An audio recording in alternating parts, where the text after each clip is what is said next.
शिव महापुराण के एक नए अध्याय पार्वती खंड में आपका स्वागत है। पिछले भाग पार्ट 20 में हमने देखा कि सती के जाने के बाद भगवान शिव गहरे ध्यान में चले गए। शिव जी वैरागी हो गए हैं, लेकिन शक्ति के बिना शिव अधूरे हैं। सती ने वचन दिया था कि वे दोबारा जन्म लेंगी। आज के भाग में हम देखेंगे माता का पुनर्जन्म, हिमालय राज के घर वह दिव्य कन्या कैसे आई, और बचपन में ही नारद मुनि ने उसकी हथेली देखकर क्या भविष्यवाणी की जिससे माता पिता घबरा गए।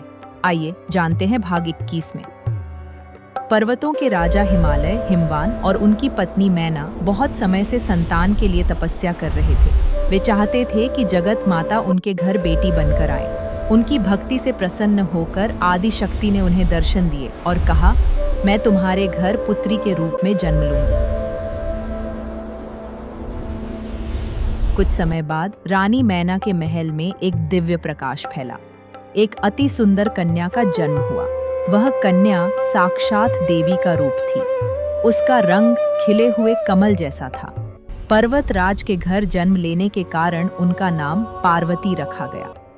पार्वती जी बचपन से ही साधारण बालकों से अलग थीं। जब वे सहेलियों के साथ खेलने जातीं तो खेल खेल में मिट्टी के शिवलिंग बनाती थीं।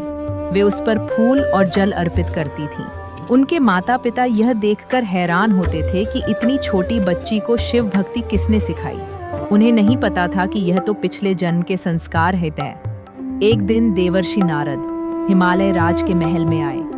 राजा हिमालय ने नारद जी का स्वागत किया और अपनी बेटी पार्वती को बुलाया। राजा ने कहा, हे मुनिराज, मेरी बेटी का भविष्य बताइए, इसे कैसा वर मिलेगा। नारद जी ने पार्वती के चेहरे को ध्यान से देखा।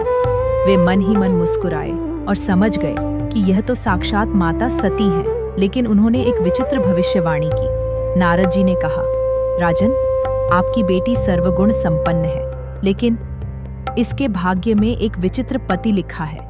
वह योगी होगा, जिसके पास न घर होगा न वस्त्र। वह शरीर पर राख लपेटेगा और श्मशान में रहेगा। कुमार से मायरी सुनकर रानी मैना रोने लगी। उन्होंने कहा, मेरी कोमल बेटी का विवाह ऐसे अघोरी से होगा? नहीं मुनिराज। राजा हिमालय भी उदास हो गए। लेकिन कोने में खड्डधी पार्वती यह सुनकर मन ही मन मुस्कुरा रही थी, क्योंकि वे जानती थीं कि नारद जी भगवान शिव की ही बात कर रहे हैं। नारद जी ने जाते जाते पार्वती को एकांत में समझाया, देवी, आपको अपने असली स्वरूप को पहचानना होगा। तपस्या करें और शिव को पति रूप में प्राप्त करें। नारद जी के जाने के बाद पार्वती ने निश्चय कर लिया।